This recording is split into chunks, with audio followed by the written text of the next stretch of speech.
Hey guys, Lewis here, and in this video today I'd like to have a chat about some essential gigging licks that you need to know. When you're performing in gypsy jazz, you need to have a really good foundation and a set of licks that you can use over more or less any tune.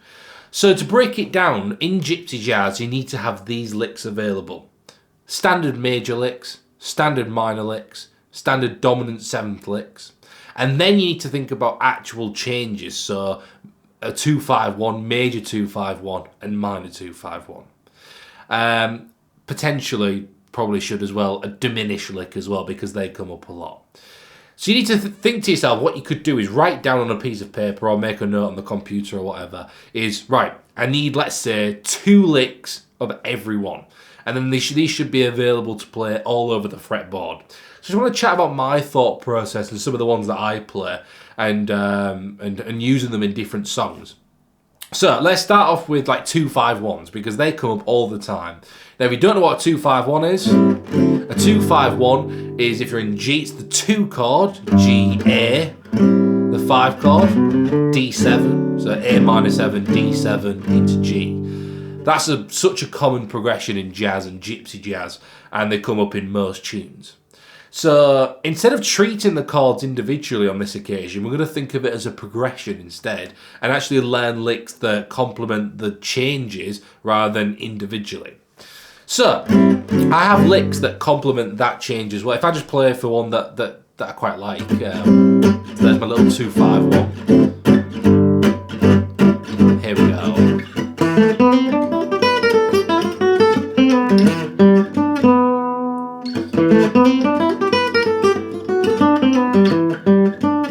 So you can hear the changes there.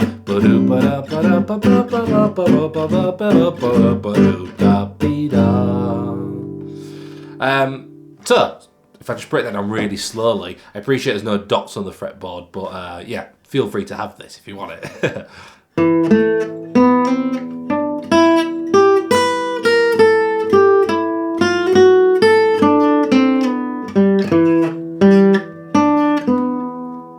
Now, where did that lick come from and where do I get it from? For me, I think the best way to learn licks are to transcribe them by ear by your favourite players. So what you should do is go online and research songs that maybe you're gonna be performing and watch loads of different guitarists solo over it and sort of work out what they're doing over the changes. This might be a Remy Harris lick, this one. Remy's a great guitarist from England, and he's got great chops, and this is something I think I did get from him. Now, so when I went about transcribing this, I would have gone on YouTube, slow the video down, and sit there and just have it on loop, and play it, and play it, and play it, and play it, until I get it down. Now, when you're actually learning the licks, you need to actually also know where the licks come from. So you need to think, okay, what is he thinking? Okay, so where is that? Okay, so the first chord, A minor. All that is very much like A minor 7 arpeggio, you know, that sort of area. Now when it hits this note, now that's the 5th of D. Is it the 5th or the 3rd? Yeah, the 5th. It's the 5th of D, right? So you got D, F sharp, and A, and that target note comes in right on the 1 slide. There it is, right? You can see it, and as soon as you hit that note, you can hear D7, and then he does this, and now that note is the 3rd of G, so it's using that interval to spell it out. D, G. It finishes on that 3rd as well. So you can really hear it's really targeting those intervals. It's a great lick. Now when you learn a lick here, over that 2-5-1, you need to learn a lick here. So you're playing a 2-5-1 in a different part of the fretboard, A minor 7, D7, G. So then I have a lick down here as well, something a bit like this.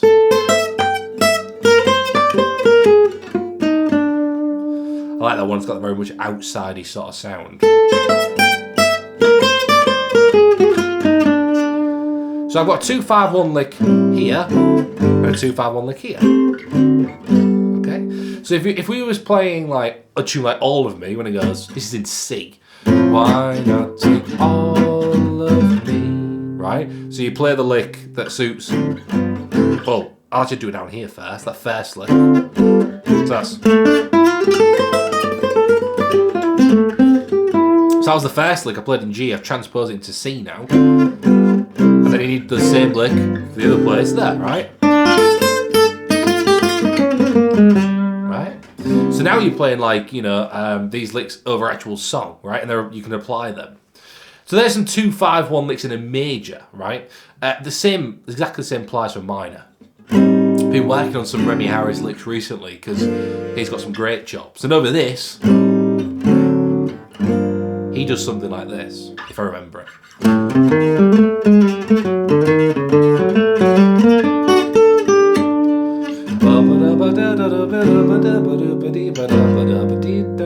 That sort of sound.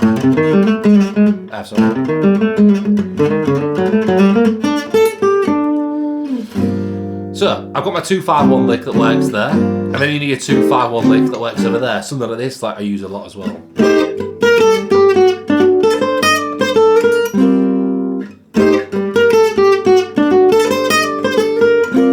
Right? Then I'm in. Once you've got that, I mean, I've got more than this, so eventually you need like, you know, a big foundation of 2-5-1 licks. But to get you going, if you had, they don't have to be these ones by the way, they can be whatever.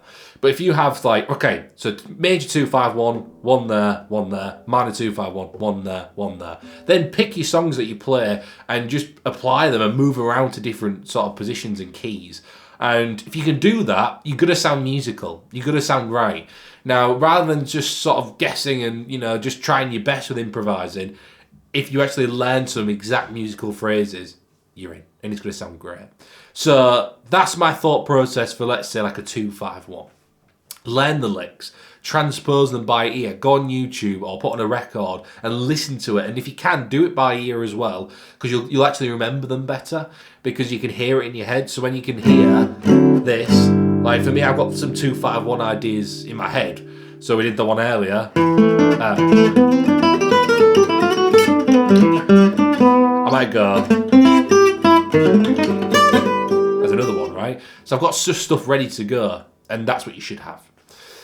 You also just need like standard essential licks as well, meaning like majors, and with all of these in 2 positions. So like root on the E, root on the A sort of thing. So you need standard major, standard minor, standard dominant 7, and the diminished as well. Because if you think about, I'll pick a tune at random. If I pick a tune like Hungaria, okay, so that's like G.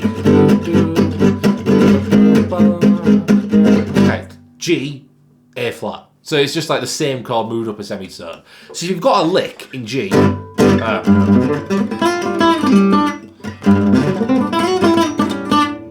you can move it up, can't you, right? And you're back through. Or if you play a little arpeggio, then you move up a fret. You need to have things just ready to go, right? So that song, I haven't played that in a while, it's a good choice though.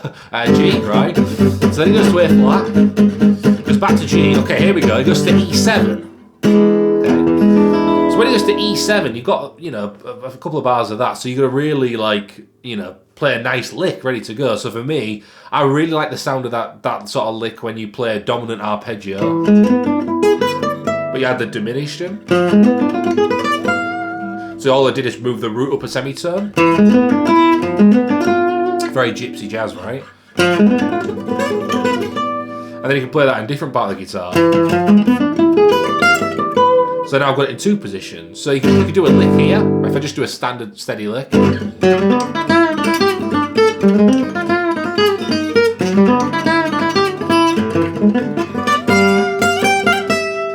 So over that, I'm not planning my solo, but I have things ready to go. So let's say if you're at a gig and you have a bit of a brain fog and oh, I don't know what to play over that E7. If you've got ideas, or whatever, if you've got things ready to go, you're just going to sound great straight off the bat. And And when you look at all the pros, like, they've just got an amazing library of licks. They just chuck it out and just, yeah, it's amazing, really. And, you know, they've just got so much available to them, and that's what you need. So yeah, E7, then he goes to A7, right? Okay, then D7. So all these dominant chords. So if you got these like nice sort of diminished licks, E7, A7, D7, same lick. I'm just moving it about, right? And then just take it really slowly. Let me just play you a little bit of. Why don't I just play you All of Me? Just because everyone plays that one. And what we'll do is every chord, just for a bit of fun, I'm going to play a lick over the whole thing. So, sing. Okay, so for that I might play something like this. Sorry. Cool. And then when it goes to E, I'm going to play you this lick. E7. So I got this.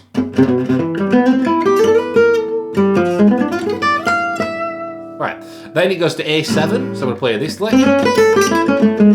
D minor, this lick. Back to the E7 lick.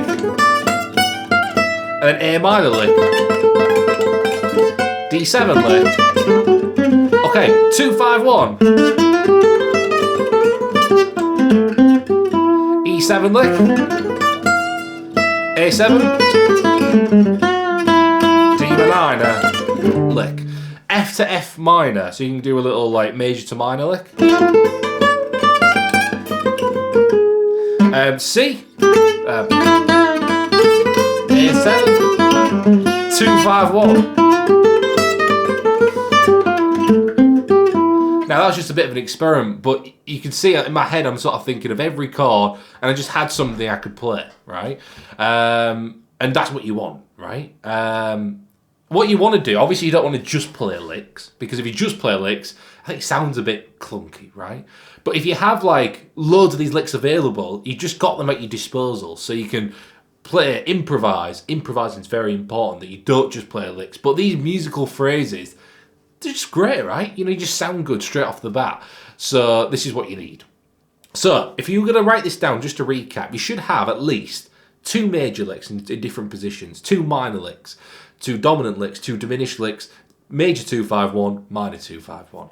Now, of course, there's lots of others, but if you start with that, you've got a really good foundation of licks, and you need to apply them over songs.